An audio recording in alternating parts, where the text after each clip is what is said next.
ఓం శ్రీ మాత్రే నమః. శ్రీ గురుభ్యో నమః. మన ఛానల్‌లోకి స్వాగతం.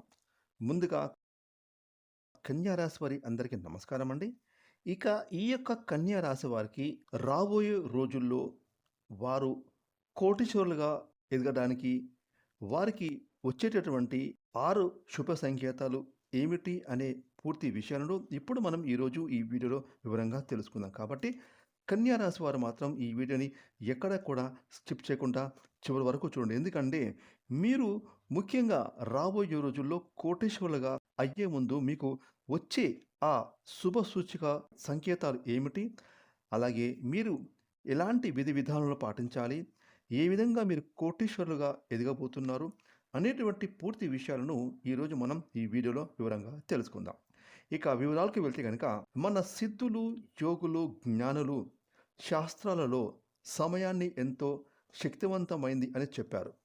ఆ సమయం కారణంగానే మానవుల యొక్క జీవితాలలో సంతోషము, దుఃఖము, లాభము, నష్టము ఇవన్నీ కూడా సంభవిస్తూ ఉంటాయి. ఇక ఈ సమయ చక్రం మారినప్పుడు బీదవాడు కోటీశ్వరుడుగా మారుతాడు. అదే కోటీశ్వరుడు బీదవాడిగా మారుతాడు. కాబట్టి ఈ సమయం వలనే మానవుల జీవితంలో ఒక్కసారి సంతోషం, ఇంకోసారి దుఃఖం వస్తూ ఉంటాయి. ఇక ముఖ్యంగా కన్యా రాశి వారు ఎప్పుడైనా ఆలోచించారా? మన జీవితంలో సుఖ సమయం అనేది రాబోతుందని మనం ముందుగానే ఆ సమయాన్ని ఎలా గుర్తించగలమని మనకు వచ్చేటటువంటి ఆ సంకేతాల రూపకంగా ఆ భగవంతుడు మనకు కొన్ని సూచనలు ఇస్తూ ఉంటాడు. ఇక ఆ సూచనలు ఆ సంకేతాలు ఏమిటో ఇప్పుడు మనం వివరంగా తెలుసుకుందాం. ఇక ఈ సమయం యొక్క విలువ గురించి స్వయంగా ఆ శ్రీకృష్ణ పరమాత్ముడు నారదునికి చెప్పాడు. హిందూ పురాణాలలో చెప్పబడిన ఒక పురాణ కథ అనుసారం ఒకరోజు నారదుడు శ్రీకృష్ణ పరమాత్ముడు నివసించే ద్వాపరకు ఆ శ్రీకృష్ణుని కలవడానికి వెళతాడు.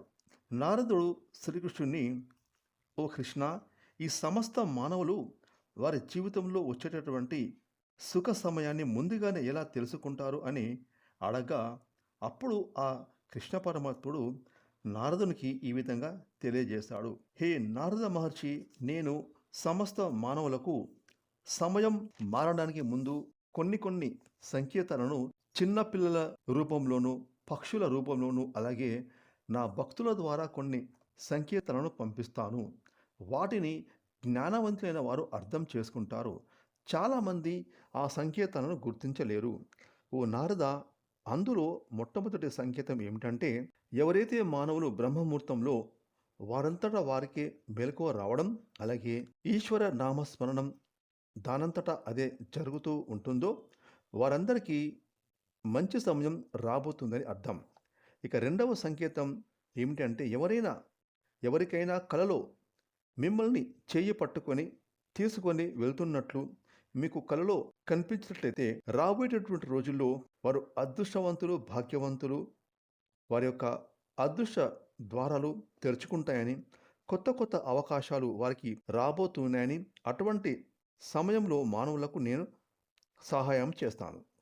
ఇక మూడవ సంకేతం ఏమిటంటే గనక, ఎవరి ముఖంలో ఎప్పుడూ చిరునవ్వు ఉంటుందో, ఎవరి కోపాన్ని వారే జయించిన వారు అవుతారో, ఇక వారు అర్థం చేసుకోవాలి వారి జీవితంలో ఆనంద సంతోషాల వర్షం కురవబోతుందని. ఎప్పుడు కూడా సంతోషంగా ఉండే మానవుల యొక్క జీవితంలో ఆ ఈశ్వరుడు స్వయంగా నివాసం ఉంటాడు. కాబట్టి మానవుల మనస్సు ప్రశాంతంగా ఉంటే గనక మీ జీవితంలోకి మంచి సమయం రాబోతుందని అర్థం. ఇక నాలుగవ శుభ సంకేతం ఏమిటంటే గనక, మీ ఇంటి ముందుకు ఆవు, గోమాత పదే వచ్చి నిలబడుతుందో, అలాగే కోతి ఇంట్లోకి రావడం, మీ ఇంటి ప్రాంగణంలో పిల్లి పిల్లలను పెట్టినా, పక్షులు గూళ్ళు కట్టుకున్నా, అప్పుడు మానవులు అర్థం చేసుకోవాలి రాబోయేటటువంటి సమయం మిమ్మల్ని ఇంకా మరింత శక్తివంతంగా చేస్తుందని, తమ జీవితంలో వారు ఉన్న స్థాయి నుంచి ఉన్నతమైన స్థాయిలకు వెళ్ళబోతున్నారని అర్థం. ఇక ఐదవ సంకేతం ఏమిటి అంటే, ఎవరి ఇంట్లోకి చిన్నపిల్లలు పిలవకుండానే పదే వచ్చి ఆడుకుంటూ ఉంటారో, ఆ పిల్లలను చూసి మీరు మురిసిపోతూ ఉంటారో, అలాంటి వారి ఇంట్లో సుఖ సమయం రాబోతుందని అర్థం. ఇక వారి ఇల్లు సుఖ సంతోషాలతో, ఆనందంతో నిండిపోతుందని, అలాగే కొత్త సంబంధాలు కలుపుకోబోతున్నారని అర్థం. ఎందుకంటే చిన్నపిల్లలు పరమేశ్వరుడు స్వరూపం. అది మీకు ఎల్లప్పుడూ శుభాన్ని కలుగజేస్తుంది. ఇక ముఖ్యంగా 6వ సంకేతం ఏమిటంటే గనక మానవులకు ధనం వచ్చే ముందు అంటే కోటీశ్వరులు అయ్యే ముందు కొత్త కొత్త మార్గాలు వెతుక్కుంటూ వస్తూ ఉంటాయి. మానవులు తెలుసుకోవాలి.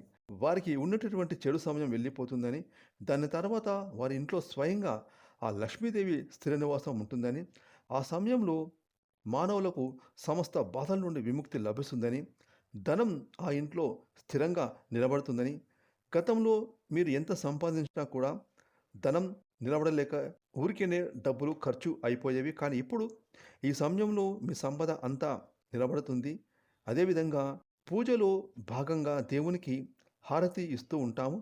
ఆ దేవుడికి హారతి ఇస్తున్నప్పుడు ఆ హారతి వెలుగులో భగవంతుడు మనకు నవ్వుతూ కనిపిస్తాడు. అది కూడా మనకు మంచి రోజులు వచ్చేసాయని చాలా చాలా శుభ సంకేతంగా చెప్పుకోవచ్చు. ఇక మగవారి యొక్క కుడి చెయ్యి, ఆడవారి ఎడమ చెయ్యి తరచుగా అదురుతున్నట్లయితే గనక వారికి శుభ సమయం రాబోతుందని అర్థం. అలాగే ఇంట్లో నుండి ఏదైనా ముఖ్యమైన పని మీద మనం బయటకు వెళ్తున్నప్పుడు దారిలో గోవు కనబడినా లేదా ఎవరైనా సాధువు ద్వారా మీకు ఆశీర్వాదం లభించినా కూడా అప్పుడు మీరు అర్థం చేసుకోవాలి. మీరు ఏ పని కోసమైతే బయటికి వెళ్తున్నారో ఆ పని ఎటువంటి ఆటంకం లేకుండా దిగ్విజయంగా పూర్తవుతుందని, ఇక మీరు అతి తొందరలోనే అదృష్టవంతులు, కోటీశ్వరులు కాబోతున్నారని అర్థం. కాబట్టి కన్యా రాశి వారు మీకు కనుక ఇటువంటి సంకేతాలు కనిపిస్తే గనక మీరు మున్ముందు రాబోయే రోజుల్లో ఖచ్చితంగా అదృష్టవంతులు, భాగ్యవంతులు, కోటీశ్వరులు అయి తీరుతారు. ఫ్రెండ్స్, ఈ వీడియోని లైక్ చేయండి, షేర్ చేయండి. అలాగే ఇప్పటివరకు మీరు కనుక మన ఛానల్ని సబ్స్క్రైబ్ చేసుకోకపోతే ఇప్పుడే సబ్స్క్రైబ్ చేసుకొని ప్రక్కన వచ్చిన ఆల్ అనే బెల్ ఐకాన్ యాక్టివేట్ చేసుకున్నట్లయితే మేము చేసే మరిన్ని ఇలాంటి లేటెస్ట్ వీడియోలు ముందుగానే మీకు నోటిఫికేషన్ వస్తాయి. Thanks for watching.